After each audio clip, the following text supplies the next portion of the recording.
When I turned 82, the house was quieter than it had ever been before. The clock on the wall sounded louder, the sunlight felt softer, and memories began to visit me more often than people did. I used to think understanding life required strength, speed, and success. I believed meaning lived somewhere in the future, waiting behind one more achievement, one more promotion, one more busy year. But sitting alone in the slow afternoon, I realized something uncomfortable and simple. Life had been speaking to me the entire time, and I had been too distracted to listen. What truly matters was never hidden in distant dreams. It was present in ordinary days I rushed through without noticing. At 82, with more past than future, clarity finally arrived. And the strangest part is this: the truths that feel so obvious now were whispering to me when I was young, but I did not yet know how to hear them. When I was young, I believed time was endless. Days felt cheap, like something I could spend without consequence. I postponed joy, delayed rest, and ignored the small moments that quietly asked for my attention. I told myself I would slow down later, love better later, live fully later. But later is a dangerous promise. It sounds safe, yet it steals entire years without making a sound. Looking back, I cannot remember most of the things that once felt urgent. The stress, the competition, the constant hurry, none of it followed me here. What remained were simple images: laughter at the dinner table, a hand held during a difficult night, a quiet walk when no words were needed. Time did not take everything. It only removed what never truly mattered. And in doing so, it revealed what had been precious all along. For many years, I chased success as if it were the final answer. I measured my worth by progress, productivity, and the approval of others. Each milestone felt important for a moment, then quickly turned into another starting line.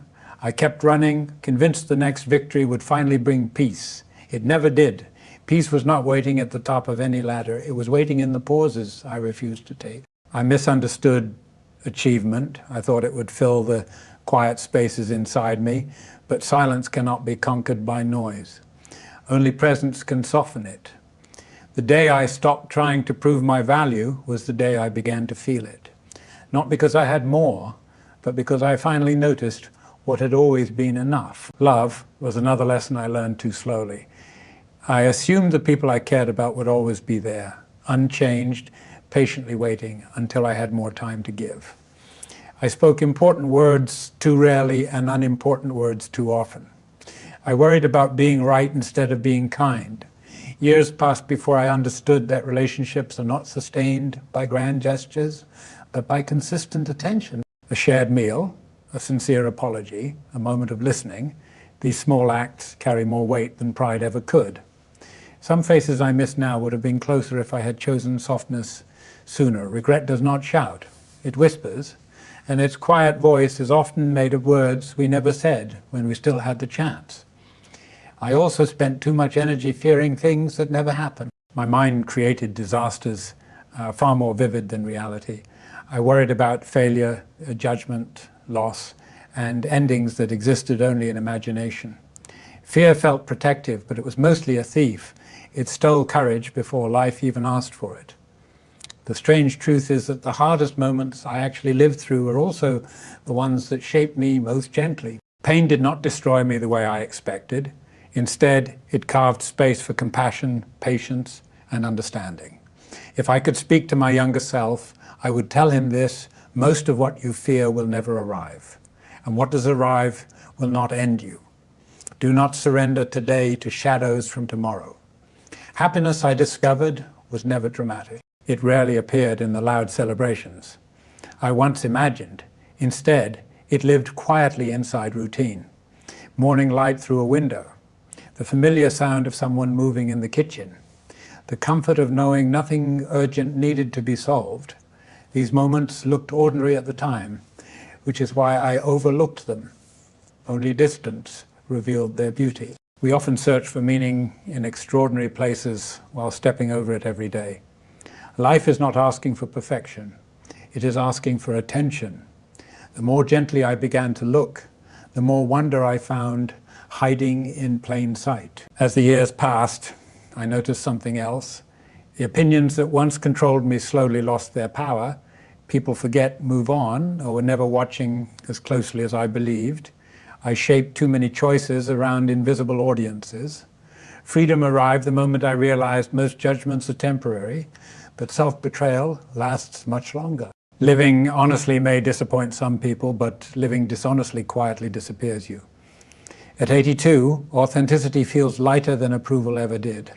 I only wish I had trusted my own voice sooner. There is also a quiet beauty in endings that youth cannot understand. When time feels limited, presence becomes deeper, conversations matter more, silence feels fuller. Even sadness carries tenderness instead of panic. Aging is often described as loss, yet it also removes illusions. It teaches you to see clearly, to forgive quickly, and to value what remains instead of mourning what is gone. I do not fear the end the way I once did.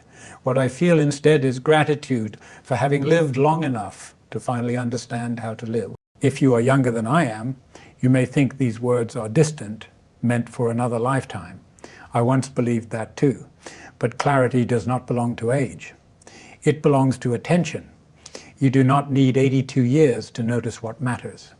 You only need the courage to slow down and look honestly at your life.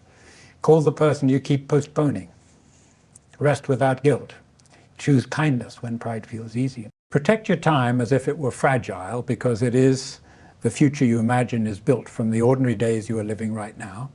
And if there is one final truth I would leave behind, it is this: a meaningful life is not measured by how impressive it appears from the outside, but by how peaceful it feels within. In the end, achievements fade, possessions scatter, and noise disappears. What remains are moments of love, acts of courage, and the quiet knowledge that you were truly present while you were here. At 82, I finally understand what truly matters. I only wish I had understood sooner. But perhaps the real gift of this realization is not regret. Perhaps it is the chance that someone hearing these words today will begin to live differently. Now, while there is still so much time left to feel, to love, and to be fully alive.